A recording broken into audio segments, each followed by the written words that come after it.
Welcome. My name is Jenny Ramos.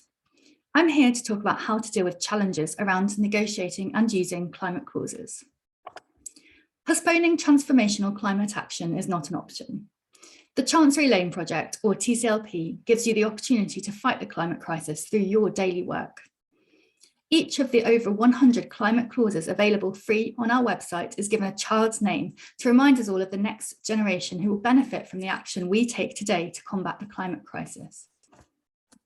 TCLP clauses are already being implemented across business, governments and jurisdictions, including Vodafone, NatWest and Salesforce. See our case studies on the website to gain practical tips from others on how they have used the clauses.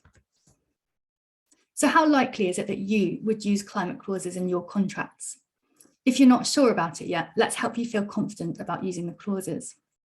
We'll be honest that there can be some challenges in using climate clauses the first time, but these can easily be addressed. There are 4 potential pitfalls to consider. 1, novelty, 2, negotiation, 3, commerciality, and 4, fairness. Firstly, novelty often encounters resistance, so you have to be prepared to work a bit harder to make these clauses successful. Start conversations early about the risks and costs of climate impacts and price of climate clauses. Prepare the ground for climate clauses by introducing them in heads of terms, stakeholder meetings, and you can even show TCLP's 10-minute What is Net Zero video. Direct people to using TCLP case studies to show them how and why market leaders are using climate clauses. Pre-agree acceptable additional costs and budget lines in return for aligning contracts with a net zero target.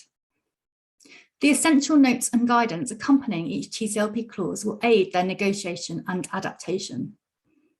Try to preempt business as usual arguments and identify solutions to address them in advance. What support can you offer to help parties implement the clauses?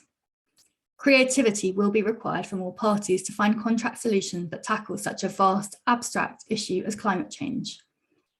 Counter resistance by recognising the validity of the barrier being raised and re-emphasising the urgent need to transition to net zero to avoid the catastrophic impacts of the climate crisis and the associated business risks.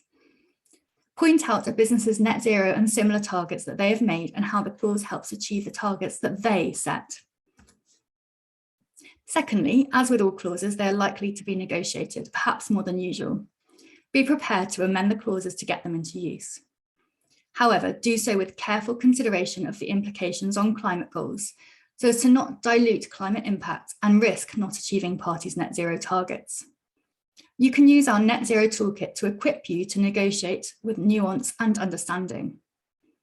Contracts should specify a pathway for increasing ambition according to science and capability. There is absolutely nothing wrong with what we describe as a lighter green clause if that is what will kickstart emissions reduction. We need to get the clause in to get the emissions out. When amending a clause to reflect a party's current stage of their net zero journey, it is important to build in a review to adjust ambition as net zero capabilities grow. Consider different clauses for different parties. Vodafone has used different versions of one clause for different suppliers. For example, dark green for larger suppliers with a higher risk emissions profile and lighter green for SME suppliers. With that in mind, it's worth mentioning that TCLP clauses are intended as a starting point for inspiration and evolution and must be adapted to each situation. You can see how to increase ambition on our net zero dashboard shown in this slide.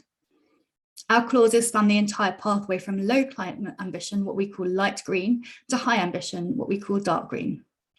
The idea is that you use light green clauses to help start a net zero journey and then ratchet up further ambition over time. One example of a light green low ambition clause is Eddie's Recitals, which may affect contractual interpretation, but is not a legal obligation.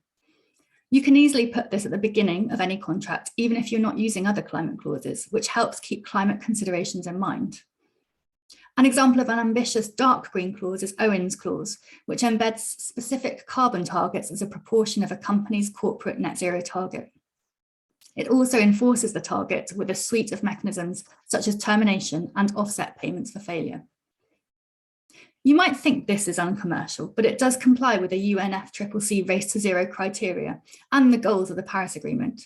It is also consistent with the latest IPCC findings and timeframes, as well as the need to take urgent action.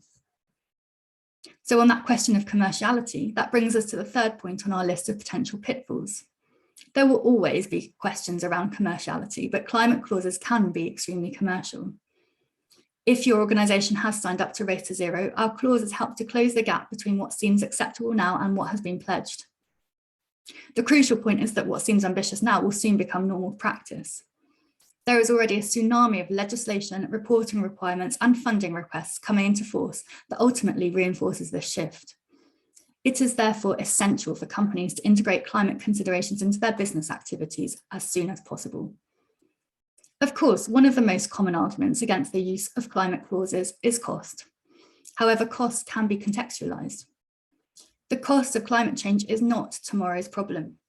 It has already been encountered through extreme weather events that we know are more likely to occur due to climate change. This has been quantified as a potential loss of 10 to 18% of global GDP. The costs of such risks need to be included in company accounts, and climate change is costing businesses directly every day. Think about this for a moment. If a flood to your supplier's factory that is 30% more likely due to climate change triggers a penalty for late delivery to your customer, then let's say that 30% of that cost is a climate change cost. This cost calculation informs what a company might be willing to pay to make a contract less carbon intensive or more resilient. The costs of implementing climate-aligned clauses can also be viewed as costs that will deliver a return on investment through reduced mitigation costs in the future. So you can root and frame your arguments in commerciality and risk avoidance. The final point to mention is fairness and the potential for unintended adverse consequences. If you are passing climate obligations down a contractual chain, consider that someone somewhere may end up with a burden. Try to share climate risks and obligations in a way that takes account of issues such as the ability to pay. You can build support in for parties with lower capabilities and consider using incentives rather than penalties to build a strong foundation for achieving related targets that will grow over time. And on the theme of time, what can we do today to help accelerate the transition? TCLP's impact on the climate crisis is not possible unless lots of people like you, use our clauses today in their daily work to drive emissions reductions. Explore the clauses on our website and get support at our workshops or a one-to-one clinic. Come and learn how to run your own workshops for colleagues or clients, sign up to our newsletter and get in touch and let us know how you get on. I'm going to leave you to consider your climate pledge today. Thank you for listening.